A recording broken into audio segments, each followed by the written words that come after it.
सागर पता है क्या हुआ, वो है ना, मेरी बात सुनो ना, वो जो मिश्रा जी है ना, तो उनकी पागल हो क्या? दिखाई नहीं दे रहा मैं काम कर रहा हूँ? तुम रील ही तो देख रहे हो। हाँ तो रील देख रहा हूँ तो क्या? पूरे दिन ऑफिस में काम करता हूँ ना, अगर शाम में आके 10 मिनट अगर अपने फोन में रील देख ली तो क्या हो गया? और पूरे दिन जब घर में खुद पड़ी रहती हो रील तो देखती हो ना, और क्या करती हो तुम यहाँ? अब बोलो क्या काम था, क्या बताना था? अरे यार हो गया यार इसके ड्रामे शुरू यार। इधर दो यार फोन, मत बताओ जिद्दन।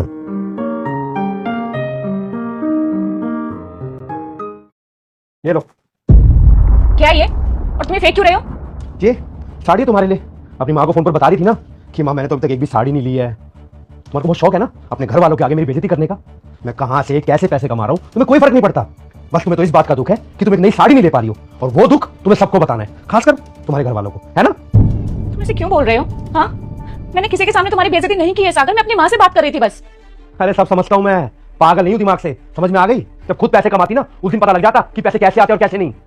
खुद पैसे कमाती तो पता चलता मुझे, शायद तुम्हारी याददाश्त कमजोर हो गई है, लेकिन कोई बात नहीं, मैं तुम्हें याद दिला देती हूँ। मैं जॉब करती थी, लेकिन तुमने मेरी जॉब छुड़वाई। क्या कहा तुमने कि जॉब मत करो, मेरी माँ को तुम्हारी जरूरत है, इसलिए मैं जॉब छोड़ दी। बस यही देखना बाकी रह गया था ना। मुझे तो समझ में नहीं आ रहा है कि मैंने तुम्हें क्या देखा जो मैंने तुम जैसे घटिया इंसान से शादी की। तो तुम्हें यही लगेगा ना कि तुमने घटिया इंसान से प्यार करा है, पता है क्यों? क्योंकि पैसे तो है नहीं मेरे पास जो मैं तुम्हें कुछ और लाकर दे दूं, है ना? तुम घटिया इंसान तो हो, लेकिन पैसे ना होने की वजह से नहीं, अपनी इस घटिया सोच की वजह से। और ये सब ना मैंने नहीं चुना, ये सब तुमने चुना है। अच्छी खासी जॉब कर रही थी मैं, सब कुछ मैनेज कर रहे थे हम, लेकिन नहीं, तुम्हें तो अपनी मर्दानगी दिखानी थी, अपने घर वालों की बातों में आना था, और अपने घर वालों की बातों में आकर तुमने मेरी जॉब छुड़वा दी, और पैसे ना होने का ताना में तो मुझे मारते हो। पता है तुम्हें देखकर ना मुझे एक कहानी याद आ रही है, चिड़िया की कहानी। बचपन में मुझे किसी ने सुनाई थी, आज मुझे तुम्हें सुनाने का मन कर रहा है।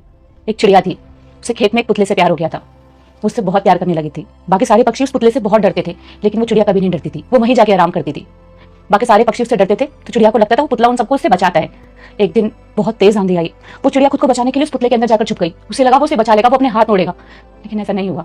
वो वेट करती रही, लेकिन उस पुतले ने अपने हाथ नहीं मोड़े, और वो चिड़िया उस आंधी में मर गई। पता है मरने से ठीक पहले उस चिड़िया के मन में क्या आ रहा था कि ये पुतला मुझसे बहुत प्यार करता है और कैसे भी करके मुझे उससे बचा लेगा, लेकिन ऐसा नहीं हुआ। सागर, मैं अपनी जिंदगी में उस चिड़िया की तरह नहीं निकालना चाहती। मुझे पता है कि तुम मेरा कभी साथ नहीं दोगे, तुम्हें तो मेरा हाथ पकड़ने में भी शर्म आती है, तो मैंने फैसला कर लिया है, मुझे अब तुम्हारे साथ नहीं रहना है। सारा ये सब ना फिलॉसफी है बस, और ये सारी बातें सिर्फ किताबों में अच्छी लगती है, मेरे बिना ना कुछ भी नहीं कर पाओगी तुम। भीख मांगोगी रोड पर, समझ में आ गई? वो तो वक्त बताएगा, और ना मैं भगवान से दुआ करूंगी कि तुम्हें तुम्हारे जैसे कोई मिले, ताकि तुम्हें मेरा दर्द समझ में आए।